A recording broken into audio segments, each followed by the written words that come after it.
ओशो जो केवल इंडिया में ही नहीं बल्कि इंटरनेशनली रिनाउंड फिलोसोफर और स्पिरिचुअल गुरु रहे हैं। बोलूं भगवान ओशो बोलूं कि आचार्य रजनीश बोलूं? हम तो उनको रजनीश बोलते हैं। Do not believe in anything. I do not believe in believing. I want to destroy all belief systems. Catholic or communist does not matter. Sheila के बारे में साफ साफ ऑन रिकॉर्ड ही कहा है कि she never sat in his lectures.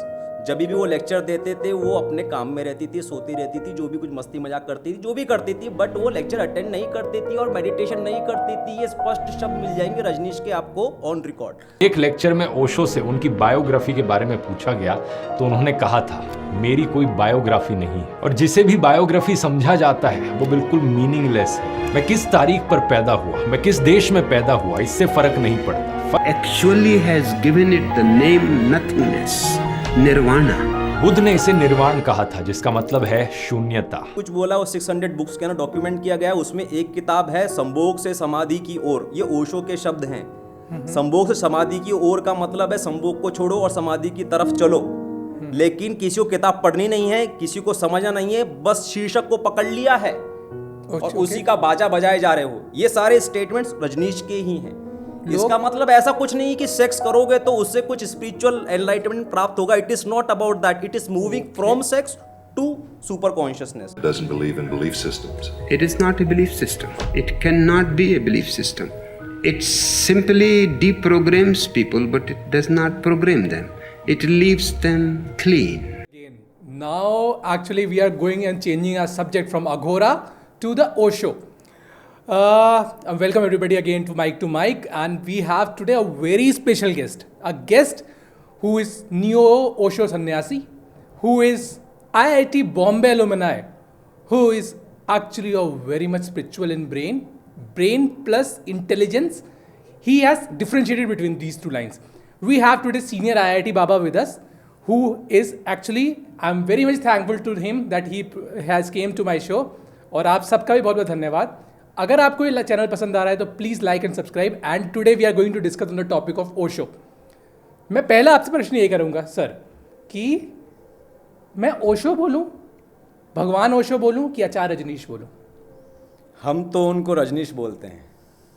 हाँ जी। कि रजनीश ने ऐसा बोला था, रजनीश ने वैसा बोला था, रजनीश ऐसा करते थे, रजनीश वैसा करते थे। तो पर्सनली हम उसको रजनीश बोलते हैं। हाँ जी।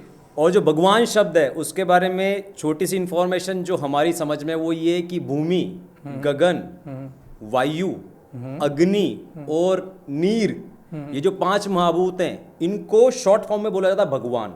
तो भगवान ऐसा कोई नहीं है कि कोई एक इंसान है जो कि सब लोगों के ऊपर राज करता है या सब लोगों से बड़ा है। भगवान is collection of 5 basic elements. तो हर एक इंसान बेसिकली भगवान है, हर एक चिड़िया भगवान है, ये पूरी प्रकृति भगवान है। तो फिर हम ओशो को भगवान ओशो बोल सकते हैं, आपका कहना ये है? हाँ, आपका पर्सनली उसमें एक रेस्पेक्ट हो सकता है, एक रिगार्ड हो सकता है, एक वे ऑफ एड्रेसिंग हो सकता है। बट टेक्निकलिटी में जाएंगे तो भगवान का मतलब होता है 5 महाभूत। तो बोलने वाला भी भगवान है और सुनने वाला भी भगवान है। But if you are addressing respectfully then you are free to call him भगवान।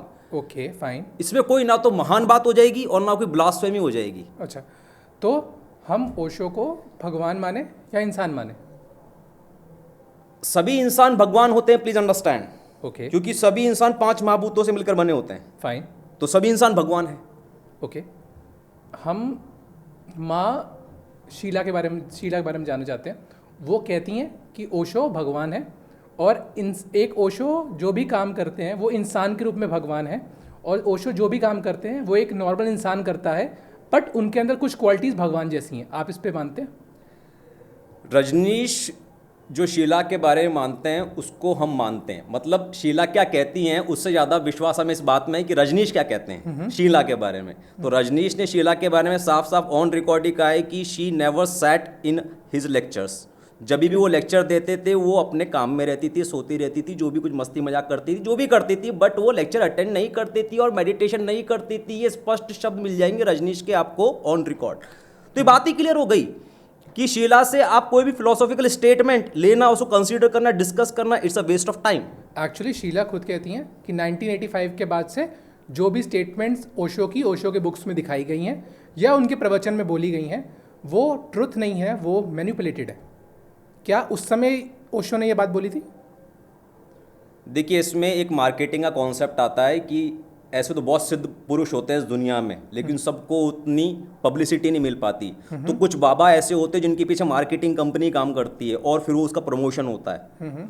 तो जो ओशो थे, जब ये किताब आई from sex to super consciousness, लगभग उस दौरान के बाद वो पूरी तरीके से मार्केटिंग कंपनी के शिकंजे में चले गए थे। तो वो बात 1985 की है? यस, उसके भी पहले की। मतलब ये जो ओशो मौन हो जाते थे, ये मुझे ऐसा लगता है कि मार्केटिंग कंपनी बोलती थी कि अब आप मौन में चले जाइए, बिकॉज अब आपको जवाब देना पड़ेगा, जवाब आपके पास है नहीं उस चीज़ का। मैं एक थ्योरी की तरफ आगे जाऊंगा, क्योंकि मैंने पढ़ा था कि माँ शीला ने अपने एक इंटरव्यू में बोला था कि 1985 में ओशो ने उनसे लास्ट बार बोला, ओशो की स्टेट उन्होंने वो देखी जिसमें ओशो गांजा, सिगरेट, मैरिजुआना इन सब की लत में पड़ चुके थे। उनकी वो कभी भी प्रवचन में आते थे तो उनकी आंखों पे काला चश्मा होता था, उनके मुंह से लार गिर रही होती थी। उसके बाद ओशो ने खुद माँ शीला बताती हैं कि ओशो ने खुद माँ शीला से कहा था कि उन्हें बचा लीजिए। माँ शीला ने 6 महीने इसकी पूरी कोशिश करी, पर माँ शीला उन्हें बचा नहीं पाई और फाइनली वो आश्रम छोड़ देती हैं। तो क्या ये मार्केटिंग की जो कंपनीज़ का शिकंजा था ओशो पे, ओशो की अपने खुद की सुध बुध को खोने के बाद हुआ था? नहीं, जैसा कि मैंने आपको बताया कि मार्केटिंग कंपनी के शिकंजे में चले गए थे, उसके कहने पर ही वो जो काम करना था वो करते थे। अभी ओशो रिसोर्ट पुणे में हम जाकर आए, वहाँ पर ओशो की शिक्षाओं पर आधारित कुछ भी नहीं होता। अच्छा? वहाँ पर मेडिटेशन होता है और एक कमर्शियल काम चलता है, रोज की 1000 रुपये दे दो। ये मैंने 1200 रुपये का वहाँ से खरीदा है। मतलब ओशो का पूना वाला जो आश्रम है वो कमर्शियल है? पूना वाला आश्रम तो कभी था ही नहीं, मतलब उसके जिंदा रहते वो आश्रम था, उसके मरने के बाद वो एक रिसोर्ट है। It's a luxury meditation resort, fine, proper commercial. तो same statement being said by Ma Sheela Anand in Ranveer Allahbadia's podcast कि ये वो रिसोर्ट को वो मानती नहीं है, क्योंकि वो रिसोर्ट जो आप कह रहे हो ओशो का पुणे का आश्रम है, वो कभी आश्रम था ही नहीं ओशो का रियल का। एग्जैक्टली तो उस मार्केटिंग कंपनी ने जो पोस्ट किया दुनिया उसको जानती है, हम सच्चाई जानते नहीं। तो मेरे हिसाब से लगता है कि ये जो शीला मैडम है, ये भी वो मार्केटिंग कंपनी की ही एक एजेंट है या फिर उस टीम के पार्ट है। ऑफ कोर्स वो मेडिटेटर तो नहीं थी, वो उनकी स्टूडेंट तो नहीं थी, वो तो मार्केटिंग करने के लिए, प्रमोशन करने के लिए, मैनेजमेंट करने के लिए सब आई थी, तो वो तो उस टीम का ही पार्ट थी। तो उस टीम के बिहाफ पर शीला मैडम जो भी कुछ कह रही हैं वो मेरे लिए ट्रस्टवर्दी नहीं है। जो फैक्ट्स वो बता रही हैं कि वो ऐसे गांजे के नशे में रहते थे, ऐसी आंखें लाल रहती थी, ये होता था, वो होता था, I am not going to believe it. मैं तो उसको विश्वास नहीं करता। शीला माँ का इंटरव्यू आता है वाइल्ड डॉक्यूमेंट्री में जो ओशो पे बनी है, उसमें उनके इंटरव्यू से क्लिप्स लिए गए, उनसे पूछा गया। प्लस हम कुछ पिक्चर्स भी देखते हैं जिसमें ओशो खुद शीला माँ के सिर पे हाथ रखते हैं। तो क्या ओशो शीला माँ को शिष्य नहीं मानते थे? तो फिर ऐसी वीडियोज़ क्यों आ रही हैं और उनको क्यों बुलाया जा रहा है एक बहुत बड़ी महत्वपूर्ण डॉक्यूमेंट्री में पार्टिसिपेट करने के लिए?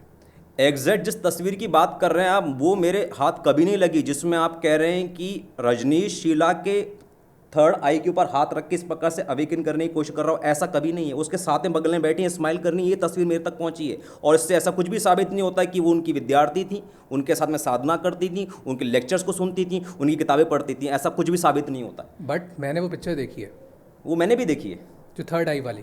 हाँ, वो मैंने भी देखी है। और वो उसमें जो भी कुछ दिखाया गया वो पूरा सच है, इस बात की कोई गारंटी नहीं है, because it is also sponsored documentary. क्या आप मानते हैं क्या ये एआई से जनरेटेड हुई होगी? एआई से जनरेट करने की जरूरत ही नहीं है। आप फैक्ट्स को, it's a reporting thing, it's a media thing, it's a news, it's a documentary, sponsored documentary. जैसे कि अलग अलग रिपोर्ट्स नहीं आती रहती, अंडे खाने से ये फायदा होता है, शराब पीने से ये फायदा होता है, इससे ये फायदा होता है, इससे वो फायदा होता है। स्पॉन्सर्ड साइंटिफिक रिसर्च जैसे नहीं आती है ना, तो वैसे ये स्पॉन्सर्ड एक मीडिया कंटेंट है बेसिकली।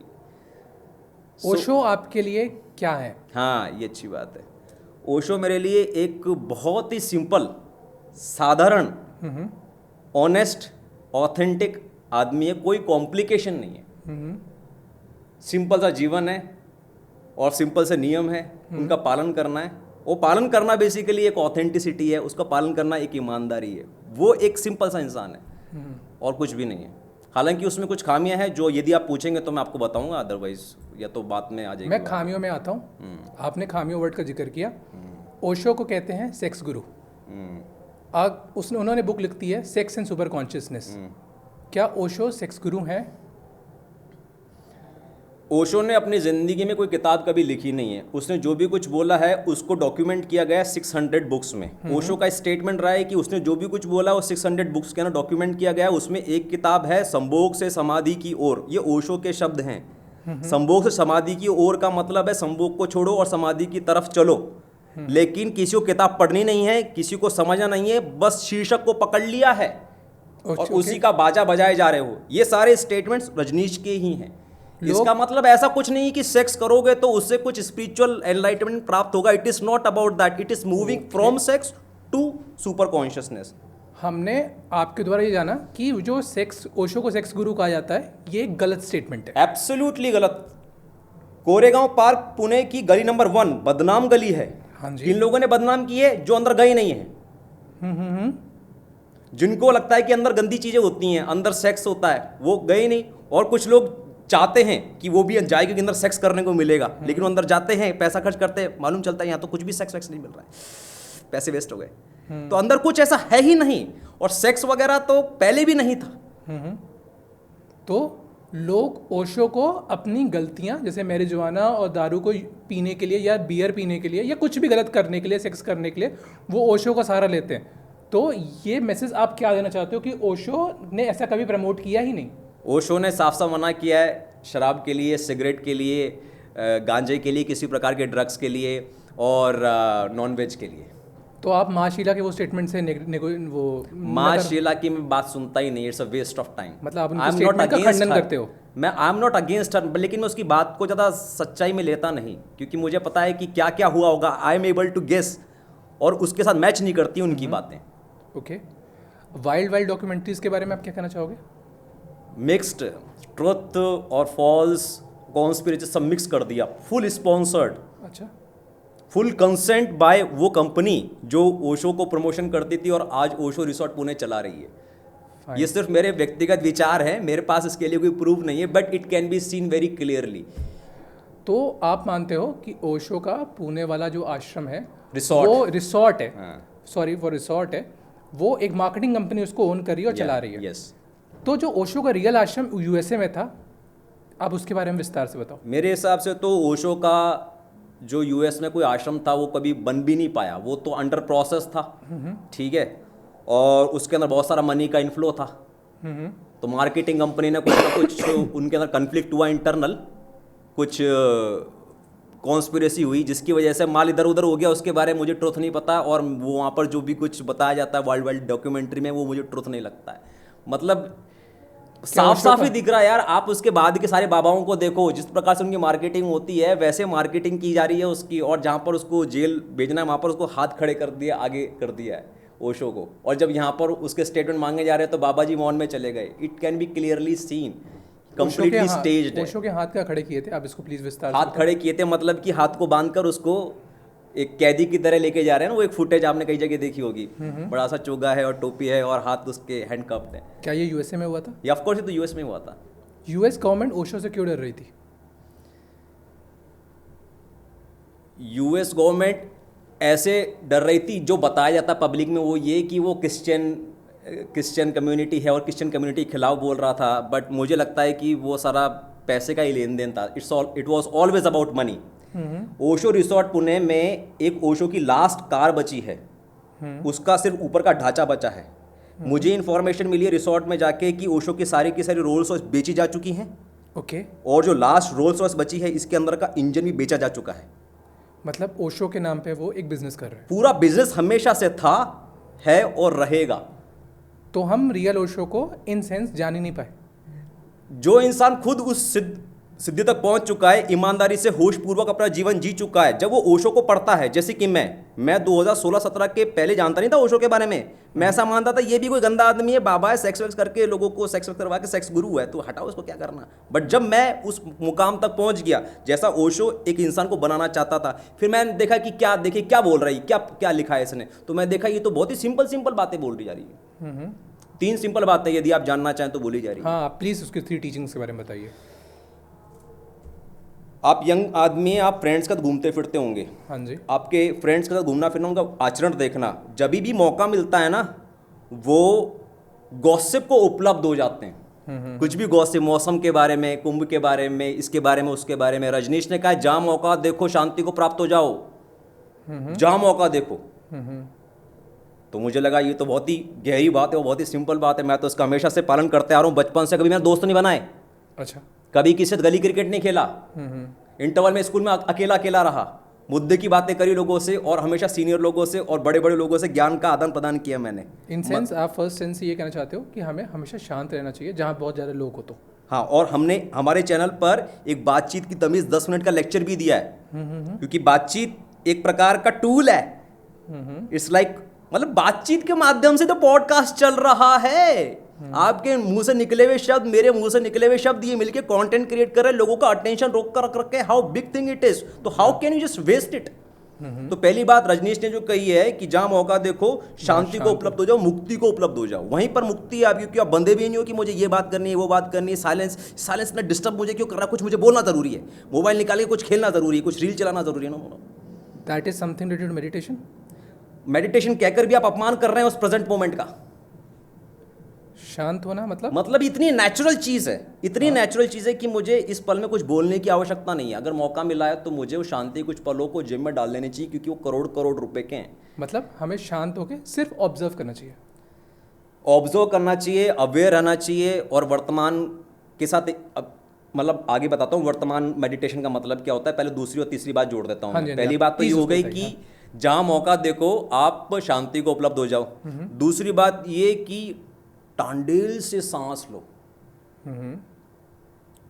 मतलब ये बात बोलती मेरा दिमाग भी वहाँ चला गया। मतलब आपकी जो नाभि है उसके जो नीचे 4 इंच का जो पॉइंट है, 4 इंच नीचे, वहाँ से आप सांस लो, और सांस ना भी लो तो उसकी तरफ ध्यान लगाओ, उसके बारे में सोचो, तो आपकी सांस ऑटोमेटिकली गहरी होती चली जाएगी। ओके।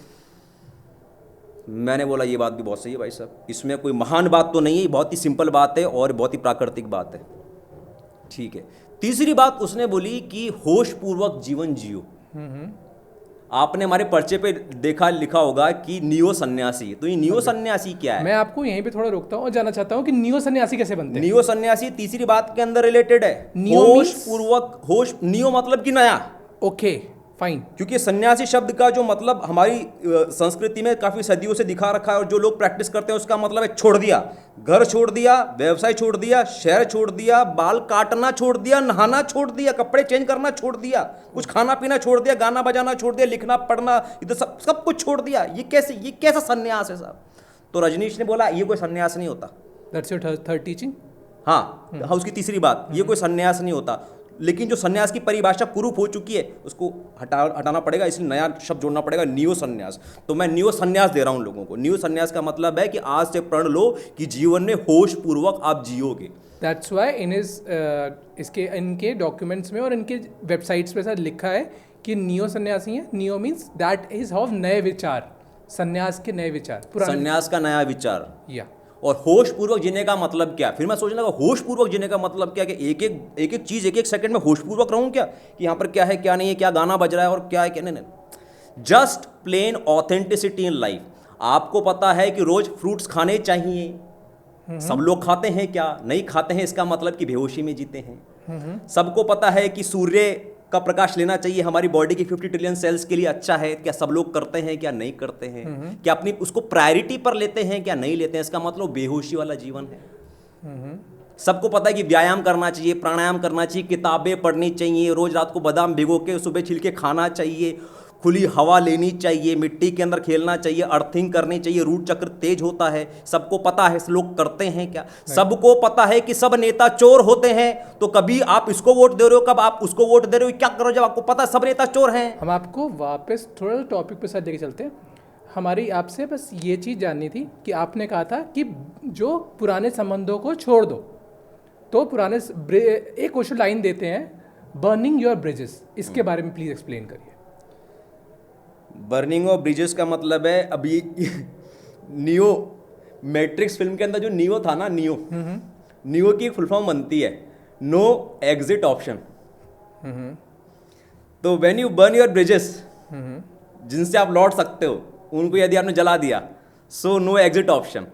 अभी आपने रियलाइज कर लिया कि आपका धर्म ये है, आपका कर्म ये है, तो आपको ये करना ही करना है। देन यू बिकम नियो सन्यासी। अब आप रिलेट कर पा रहे हैं कि ऐसा सन्यासी जो प्रण लेता है कि मेरा धर्म ये है, मेरा स्वभाव ये है, मेरा कर्म ये है, इसके ऊपर मुझे चलना ही चलना है, इससे पीछे मुझे नहीं हटना है, then I will become a new sannyasi. So the line which is being given by Osho कि बर्निंग योर ब्रिजेस, मतलब आप एक नई स्टेट पर आ गए हो और आप वापस नहीं जा सकते उस रास्ते पे। Yes yes, that's what burning your bridges mean. Okay, Osho की एक स्टेटमेंट माँ शीला के द्वारा कहीं मैंने पढ़ी, उन्होंने कहा कि ओशो नहीं चाहते थे कि बच्चे पैदा किया जाए। क्या ओशो ने ऐसी स्टेटमेंट दी थी, और दी थी तो इसका मतलब क्या था? हाँ, तो जब हम अपने आप को ओशो नियो सन्यासी कहते हैं, इसका अर्थ ये नहीं कि हम ओशो की सारी बात को मानते हैं।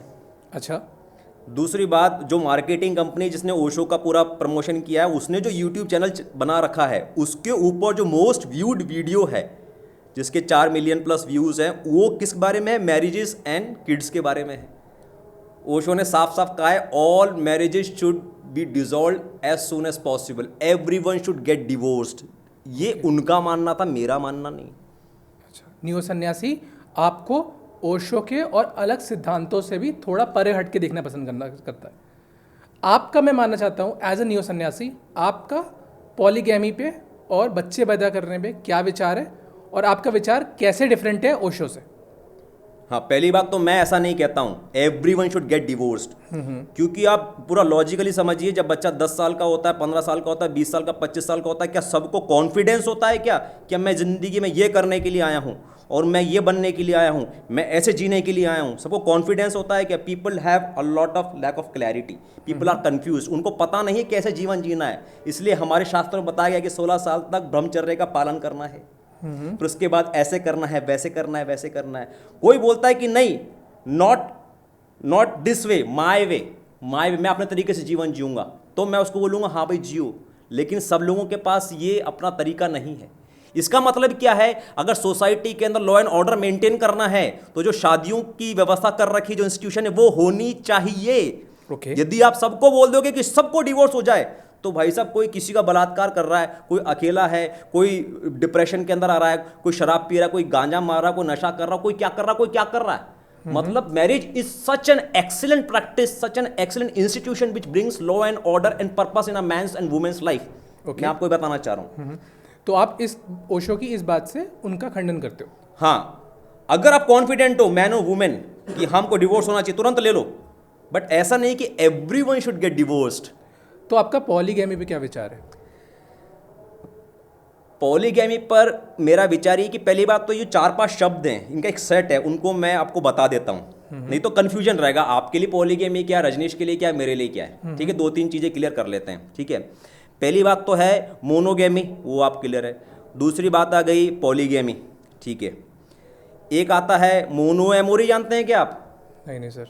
पॉलीएमोरी जानते हैं क्या आप? सुना है क्या? नहीं। मोनोगैमी का मतलब है एक के साथ ही शारीरिक संबंध रखना है। पॉलीगैमी का मतलब है एक से अधिक के साथ में शारीरिक संबंध रखना है। पॉलीगैमी का मतलब, हाँ जी। और मोनोएमोरी का मतलब है एक के साथ ही प्यार करना है, शारीरिक संबंध इज नॉट नेसेसरी। डिस्टेंस पर भी हो सकता है प्यार। हाँ जी। किसी लड़की को अनिल कपूर से प्यार हो सकता है, किसी लड़के को ऐश्वर्या राय से प्यार हो सकता है, मैं उसके साथ मोनोएमोरी के अंदर हूँ। हाँ। मिलते भी होंगे, बातचीत भी करते होंगे, but sex is not necessary. Okay. Similarly polyamory, हाँ जी, एक से अधिक लोगों के साथ में प्रेम संबंध रखना। और प्रेम संबंध क्या रखना, प्रेम पर हम अलग से बताएंगे अगर प्रेम को आप जानना चाहते हैं, बट एक अफेयर रखना, कनेक्शन रखना, संबंध रखना, रिलेशन रखना, तो वो पॉलीएमोरी है, but sex is not necessary.